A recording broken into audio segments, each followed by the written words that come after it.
Приветствую вас, дорогие друзья, на своем канале. Сегодня я хочу вам представить FAW T77, и в этом видео мы с вами посмотрим трансформацию салона и, конечно же, объем багажника.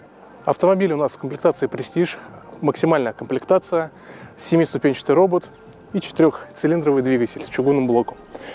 И открываем мы наш багажник. Хочу для вас отметить то, что камера расположена вверху багажника. В принципе, это очень хорошее расположение. Многие автопроизводители делают снизу, и камера очень сильно пачкается. За время тест-драйва, в принципе, камера у нас не запачкалась, и это плюс данному автомобилю. Из минусов то, что стоят до сих пор у нас лампочки накаливания и обычные упоры капота. Рост у меня 2 метра. Если быть точно, 1,98 м. Сейчас у нас минус 4 градуса, и вы видите, как работают обычные упоры задней крышки багажника. К сожалению, на всех китайских автомобилях, во многих китайских автомобилях, я являюсь владельцем Geely Coolray, у меня упоры зимой также плохо работали, и я поставил сервопривод багажника. Здесь, к сожалению, придется раскошелиться на дополнительный сервопривод. Но вот у нас багажник открылся до конца, на 1,80 м. Где-то 180 сантиметров, и вам будет здесь комфортно. Мне, в принципе, здесь достаточно нормально. В Coolray крышка изначально размещается чуть-чуть ниже, и там приходится мучиться. В багажнике вы можете увидеть вот такая вот полочка. И самое главное, что полочка очень твердая, и толщина ее внушает доверие. То есть газовый баллон на ней можно будет транспортировать. Здесь также вы можете увидеть дополнительный органайзер из пенопласта. И есть домкрат и дополнительная утварь, которая вам потребуется в дороге. И я для вас продемонстрирую мою любимую резину Link Long Green Max 4х4 HP. Это у нас докатка. В данной машине комплектуется именно докаткой. В Geely Coolray тоже докатка. Но, покупая машину, ваша стоковая резина будет именно Link Long Green Max 4х4 HP. Как показал опыт владельцев Geely Coolray, их владельцы делятся на два лагеря. Те, которые хвалят эту резину и ездят даже в зимнее время. И второй лагерь, это к которым я уже отношусь, это плохая резина из смеси нефтепродуктов, которая действительно очень сильно подвержена аквапланированию, и, конечно же, тормозной путь у нее весьма большой. И, конечно же, сносит при поворотах именно в дождь. Но при этом, обратите внимание, есть шумоизоляция дополнительная, небольшие листочки здесь виброизол. Здесь у нас, конечно же, голый металл, и ребер жесткости, честно говоря, здесь я не замечаю. Пластик у нас темно-коричневый, и сам багажник обит у нас карпетом. Жалко, что данный уровень пола мы не можем регулировать по высоте. Но давайте сейчас мы с вами сделаем полностью замеры этого багажника. Итак, друзья, из плюсов есть 12-вольтовая зарядка, розетка точнее. Есть справа плафон, но опять же лампочка накаливания. И слева вы можете увидеть крючок для ваших пакетов. Отличный плюс, действительно. И самое главное, ниша. Но, конечно, было бы замечательно, если бы были дополнительные сеточки, чтобы эти сеточки могли сдерживать ваш груз, который вы располагаете по бокам. Также вы можете увидеть, что автомобиль комплектуется шторкой. Но шторку мы пока снимем с вами. Легким движением руки мы ее снимаем. И хочу сказать, что самый главный момент, который мне нравится, вот это отверстие для установки в паз крепления. Потому что в Coolray эта полка дребезжит, и я ее просто-напросто убрал из-за своего автомобиля, тем самым увеличил погрузочную зону. Итак, сейчас мы делаем замеры багажника нашего автомобиля. Проем 109 сантиметров, очень широкий проем. Нижний проем имеет небольшую ступеньку, но она минимальная, и в принципе вам будет очень удобно погружать сюда дополнительные какие-то грузы. По аркам 100 сантиметров, как обычный автомобиль. Но вот здесь до спинки сидения вы получаете 91 сантиметр. Действительно, в длину до спинки сидения этот багажник выигрывает. Но опять же, это средний компактный кроссовер. Coolray будет багажник чуть поменьше. У того же Chery Tiggo 7 Pro багажник будет плюс-минус похож. Ровный пол мы здесь не видим. Точнее, ровный пол он есть.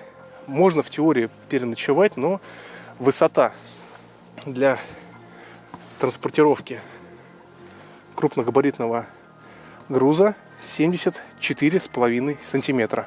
Но если, конечно, берем коврик, будет побольше. При этом можно довольно-таки нормально положить матрас и переночевать. И сейчас давайте, друзья, я для вас померяю максимальная длина для того, чтобы здесь разместиться. 156 сантиметров в длину. Итак, теперь сейчас я для вас сложу спинки сидений.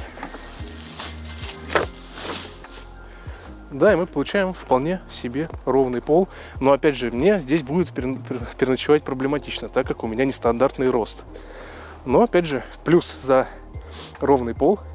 И, в принципе, могу сказать один минус. А минус он расположен здесь. Также, друзья, из плюсов широкое открытие двери для задних пассажиров. Сейчас я размещу, обычно подниму спинку сиденья. И вот мой любимый, точнее самый нелюбимый минус. Вам некуда девать ремень безопасности. И он его просто будет зажевывать. Если вы будете часто делать трансформацию сидений, ремень некуда девать. И будет довольно-таки проблематично. Так, далее. Оказываемся в салоне. Садиться в автомобиль очень удобно, но пороги у нас не прикрыты, штанины будут грязными. Но для пассажиров есть дополнительная индикация световая в ночи. То есть при открытии двери лампочка будет мигать, и вас будет видно на дороге. Отличный большой плюс. Так, для ног большое пространство. Спинка сиденья передняя расположена максимально под меня. Это максимальное положение назад и для того, чтобы мне было разместиться комфортно. И действительно, друзья, я сижу почти впритык, но если в Coolray мне прям тесно, здесь очень хороший задний ряд. Хотя в Coolray, опять же, задний ряд лучший в классе.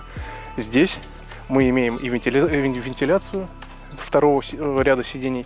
Я здесь сижу, мне очень комфортно, даже с моим большим ростом.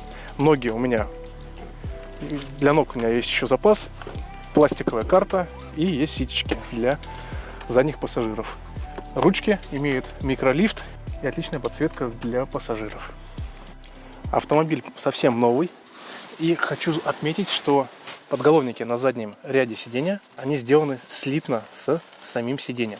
Но подголовник посередине, который расположен, он может регулироваться по высоте. Вам может показаться, что есть на заднем ряде сидений подлокотник, но это такая формовка сидения, и подлокотник даже в максимальной комплектации отсутствует. Регулировки водительского сидения есть вперед, назад, вниз, вверх и вбок. 6 направлений. Но, друзья, могу сказать точно то, что я как... И, кстати, да, вот вы сейчас можете видеть марки салон, отпечаток чьих-то рук, возможно, китайских. К сожалению, так как подголовник водительского и пассажирского сидения слитный, не хватает регулировок для высоких пассажиров. И очень шея начинает у вас болеть, к сожалению. Вот, друзья, я расположился на водительском сидении. Я настроился очень комфортно. И хочу сказать самое важное. Подушка сидения, да, коротковата, как это во всех азиатских автомобилях. Но сам наклон сиденья мне довольно-таки устраивает. Я вижу полностью весь автомобиль. Стойки мне не мешают. И обзорность весьма удобная. Здесь вы можете увидеть вот такой вот интересный бардачок. Часть панели очень глянцевая и действительно очень будет сильно царапаться, к сожалению. Поэтому лучше за ней заранее какую-то, наверное, пленочку сделать. Потому что все-таки маркий глянцевый пластик. Но, друзья, вот минус этого автомобиля. Да, я высокий, у меня, в принципе, длинные руки. Мне достаточно таких регулировок, но для многих владельцев не будет хватать регулировки по вылету. Здесь только по высоте. Я считаю, это действительно минус за такую стоимость автомобиля. Датчик климат-контроля расположен под правой водительской ногой в этой части. Также вы можете здесь увидеть дополнительную метку. На ней расположен ключик. Если ваш ключ разрядился, вы сюда его прислоняете, и машина у вас запустится. Это если вы забыли поменять батарейку. Обычная регулировка механическая вашего заднего зеркала Ну и, в принципе, можно еще сказать за хорошую атмосферную подсветку в салоне. Действительно, очень ярко светит даже в темное время суток. И сейчас, друзья, я продемонстрирую возможность трансформации для спинки пассажирского сидения. Либо только вперед, либо